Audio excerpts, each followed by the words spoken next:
Welcome to Toy Business Unboxed, your gateway to the secrets of the toy industry. Here, Jason Shea, a toy entrepreneur and expert in the field, will guide you through the enchanting world of toy design, marketing, and manufacturing.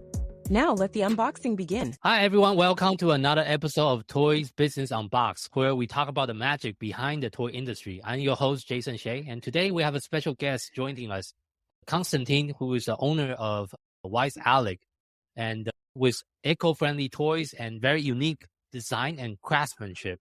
And today we'll be interviewing and talking about the story behind the brand and the inceptions. So thank you so much for joining us on today's podcast, Kostiantyn. Yeah, thank you for inviting us. Yeah, can we start out by sharing with the audience on what was your inspiration behind starting Wise Elk, and what was your vision behind the brand? So we started 2015 when we have some unique features and some unique things that we do. All our production is in Ukraine. And at 2015, we thought that we have some great toys in Ukraine and we want to export them to all over the world. And our own brand, Wise Elk, is building blocks, like small ceramic building blocks that you glue together to build different models. And we started working with them when our partner, they had a facility that had produced frames, like ceramic frames. And those were usually the leftovers from the frame. And we just was playing around and building something from those leftovers. And that way, we actually started the product. We played with our bricks ourselves. We liked it. And we thought, why not start to build toys from this?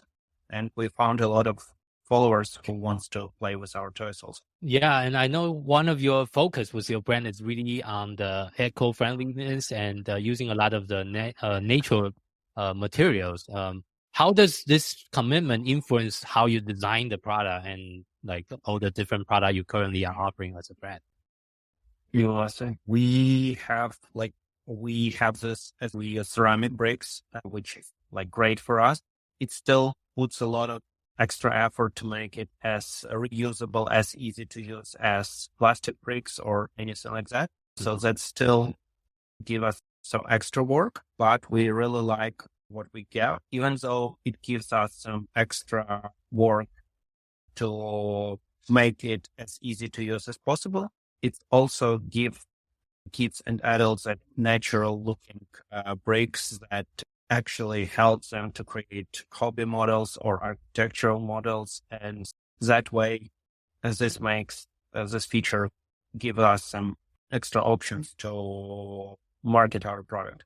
Yeah, that's actually a good segue because I know some of your products, you designed it to be attractive for the adult audience as well. Do you intentionally design the product with adult in mind? What aspect do you think that resonate the most with the older crowd in your customer base? Yeah, we came to this not in the first couple of years in the business. We recently came to this when we understood that marketing our product, like all our products 5-year plus, not always applies for older audience. We understood that we need to separate to our lines smaller buildings or school project buildings for kids and more like a big hobby items for adults. We see this as a huge potential market for us. We like to work with older customers. And we like this discovery. We like that we discovered that this audience also building something like this. And this helps us to market our product and sell more.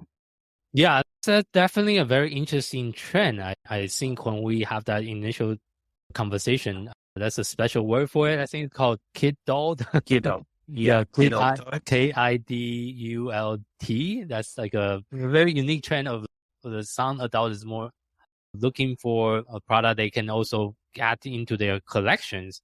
Do you find any particular challenge when you come to product development, when you are trying to make sure your product is attractive to both the younger people or the kids and also the adult at the same time? How do you incorporate that? Yeah, for kids, when you work with kids, it's look alike. It's enough to be attractive for kids. If we're talking about older audience, hobby enthusiasts, and everyone who interested in like modeling, then we need to go to scaling, actually very detailed scales of the models.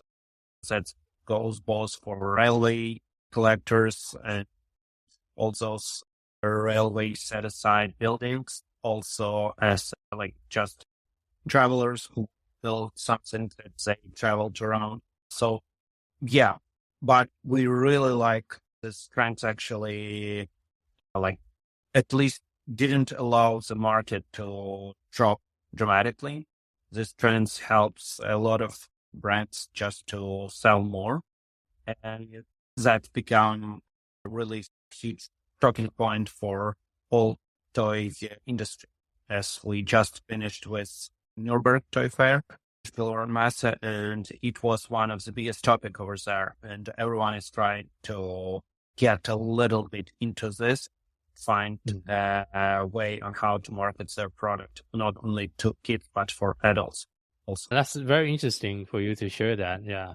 That's definitely a very interesting trend. Do you have a particular, I think with your product line, you have so many different unique products. And also looking at your website right now, some of your more sophisticated products that have a lot more pieces, will you say you designed that specific for the adult audience? Not always specifically. Again, that's more like history objects or travel objects or built for railroad enthusiasts. So we have different audience that can get our product. And we have like bigger pieces models, but they're quite easy to build, like just brick on brick. Or we have smaller models with less amount of bricks, but it's actual pyramid which is completely hollow inside. And that's make it very hard for kids to build it. It's one of our hardest model to build it. It has 40 pieces. So yeah, that's a case for us. And we just try to give like older customers what they the correct scale or the more historical buildings or just some like just the kids models can be also fun for adults just to spend some time after work, just to relax and have some good time. So that's one of the drive of this trend is when people were really anxious and all the COVID things, all the closeouts started. And after that, a lot of adults just trying to find anything to relax. And then we saw a huge trend in puzzles, painting, all the hobby art stuff. And after that, it just developed into a lot more. Okay. Yeah. Thank you for sharing that. And that's very interesting as well. I know all your toys are made in Ukraine. How does that particular identity influence the brand when it comes to marketing or perception? Because I know a lot of the toys brand that's well known that most of them are actually made in China, as we all know. Does that create a particular challenge to have everything made in Ukraine? It's a really bigger goal for us to develop more brands here and to bring more brands to international market. In Europe, there is like some countries where you have a huge amount of producer of toys just because of people thinking or anything like that. So a nearby country, Poland, is really huge with toys. And in Ukraine, we have factories that produce plastic toys. We have factories that produce wooden toys. We have factories that produce plush toys. There is a lot of opportunities here. Current situation in Ukraine is really bad, but we try to work all together as a toy industry just to develop everything that we can. We just, again, we've been on pavilion like all together. We had in Nuremberg where we had all the industry. There was a lot more companies, and with the current trend, I think as soon as the situation in Ukraine improves, there is a lot of possibilities for companies to produce here, because we saw the trend when everyone was producing in China, then everyone moved to move to Vietnam, India, whenever, and have good prices for labor. We have factories that are ready to take orders. So I think it can be a huge part of the industry in the future. And some like gears were born in Ukraine, which was a huge deal breaker for puzzles and 3D puzzles. And a lot of other companies started here. So it is a huge market to produce toys here. Yeah, and I understand this with the ongoing war that's still going on with Russia in Ukraine. It's definitely a very challenging environment. Are you taking any particular measure to make sure everyone is safe, and how are you taking those additional safety measures with your company? Yeah, so we have 3 factories that we work with in Ukraine. We helping everyone on the factories a lot. All of them, which is great, they're located in western parts, so Okay. At least a little bit safer. We had several humanitarian aid projects with American Toy Association, with Lego, with other companies to help with refugees, to help with everyone else. But we still try. We're not searching for some charity or anything like that. We are trying to do business. We're trying to develop our brands. We're trying to grow. Yeah. It's hard. Logistics is very expensive for us right now. But as I know, a lot of companies are doing this. And we're trying to develop our brands and trying to be proud of what we're doing and try to help as much. Yeah, thank you for doing that for the community. It's very important to give back and as much as you can and try to help your fellow citizens. So, and I understand that's definitely a very challenging situation to be in. So I want to switch gear and talk a little bit more about the uniqueness of some of the product. If I understand correctly, is some of the product is also being handcrafted by the factory's team member there, or how is the manufacturing process is being done in the 3 different factories right now? We have some hand work, but again, for me, when you have account on Etsy and sell products over there, then you can be qualified as handcrafted. We're not qualified for those. So we have a lot of manual work that we do, like with cutting wooden bricks or ceramic bricks, but that's still not qualified. And it's good for us because, again, when you market your product, sometimes it's good when you market it for end consumer handcrafted. But when you are working with stores where distributors, they want to have perfect quality in each of product, and that can be really made just by manufacturing it on the production facility, on the factory, and to minimize the work that will be done by hands, which is, again, it's good marketing tool for a consumer, but it's not always best to give to bigger chains or stores or whenever you work with. Yeah, and I know, let me share my screen here. For those of you that's listening, you can also watch the videos on our YouTube channel. But you have a lot of like very unique product. Out of all the product that you currently carry, which one do you feel like you have a very unique story when you come to the product design? Unique stories, I think Elk is fully our brands that we create and build every model. We work with a production facility which has those paint by number sets, and we work with a factory where we get wooden toys. If you want, for Wise Elk, we work really specific requests for the market, where we research the market, and we have California missions, and I think there are one of the most unique products that we have, because we know that kids in America needs to build. You can search mission on a dog. We have three models right now.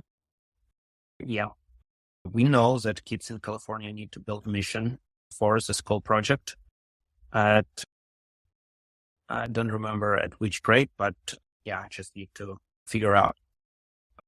They do it usually from sugar cubes. They do it from whatever materials they can find. And we thought that's a great market for us. We can help them.